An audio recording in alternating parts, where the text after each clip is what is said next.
Something I've always found interesting is how very little people actually listen, and how much a lot of people know very little about the world that they live in. They always assume that they know more than most, or better than most, when in fact they got a person that literally is sitting there telling them what's actually going on to their faces. The problem is, do you actually listen? That's the problem with people's attention span in this day and age. This is Vedic Ghost.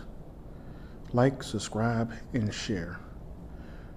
The problem with people in this day and age is they typically want to always be right, and they always want to do this one-upmanship when it comes to certain things. And the sad part about that is I've always found it funny when I'm right and they're wrong, and I already knew I was going to be right in the first daggone place.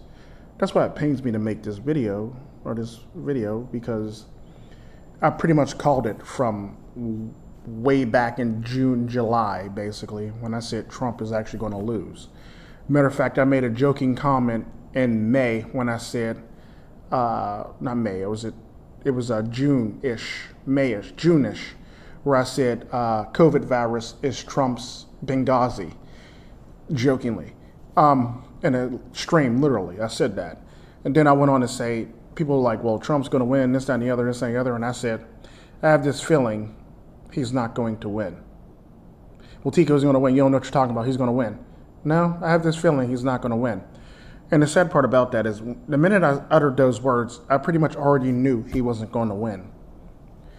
I just like esoterically saying things so people could not think very much of what I say. This is typically why I keep a lot of my videos esoteric. That way you literally have to pay attention to what I say, so I don't have to dumb it down for everybody to actually get. But I already knew he wasn't going to win then. And I knew he wasn't going to win after that, and I've said it many times, he's going to lose. No, he's not, Tico. You don't know what you're talking about. He's going to lose. And I remember the one stream when Wynn actually literally made a bet that if Trump loses, he said if Biden wins, he's going to quit MGTOW and get married. I says, that was the dumbest bet you ever made. Because I said to him, he's going to lose, and don't do anything stupid or rash, he's going to lose. Trump's going to lose. And I kept on saying that. And Wynn said, and then that's when men made that bet, and I go, you're dumber than a box of rocks. You shouldn't even have did that. That was a dumb move by your part. And sure enough, Trump loses, like I said he was. But nobody wanted to listen to that, even though I've been saying it since frickin' May, June, in many streams. Heck, I've been saying a lot of stuff about him losing since, last year. December of last year, going into 2020. I've talked about him losing, and nobody paid attention. Everybody downplayed it. Nobody really paid attention. Everybody thought they knew best, and here we are. He lost, like I said he was.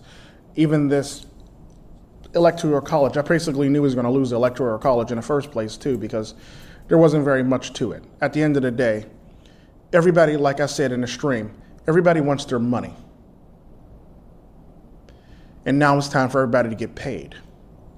Whether you like it or not, everybody's getting their money. And everybody's going to get paid. That's why he lost. You can't mess with people's money and expect them to be okay with you being back in office again. He messed with a lot of money. He ruined a lot of money for a lot of people. Don't get me wrong, that tax break was nice, but people want more than just that tax break. Unfortunately, we have a lot of greedy people that people typically don't know nothing about. And it is what it is. And I've always said that I've even made jokes, and I've made people even hinted at me knowing so much information about a lot of this stuff that they said that I was, one person jokingly said I was an elite, when in fact I'm not an elite. I'm just run very close to the circle. That's all it really is. It's kind of like what Double S said about the 1 1s, 1 2s, 1 3s, 2 1s, 2 2s, 2 3s, and 3 1s, 3 2s, and 3 3s. I basically typically fall, and Double I literally said this in a stream, that I fall into the 3-1 category. That's a different category than everybody else that falls in the ones and the twos, basically. So I typically get information first before a lot of other people, and this is typically why I keep all my videos esoteric, so I can lay out information for people if they pay attention or if they're intelligent enough to follow the information. It is what it is, but nobody does, and nobody ever gets it, and people think it's just some surface message, when in fact there's way more to the message than just what I'm saying. There's a lot of actions, there's a lot of stuff that goes into this, and there's a reason why the name change actually happened too as well. But also said, I remember I said also back in the day when I said Trump is going to lose, and somebody says, how do you figure? I go, let's just put it this way. It's better to be sad on Corinthian leather. I literally said that out of my mouth back when. But people don't listen. It's been one ear out the other. And a lot of people are shocked or traumatized by this. And I'm not shocked or traumatized by this in the least bit. I've already been prepared for it. I pretty much already knew about it. So that's my story.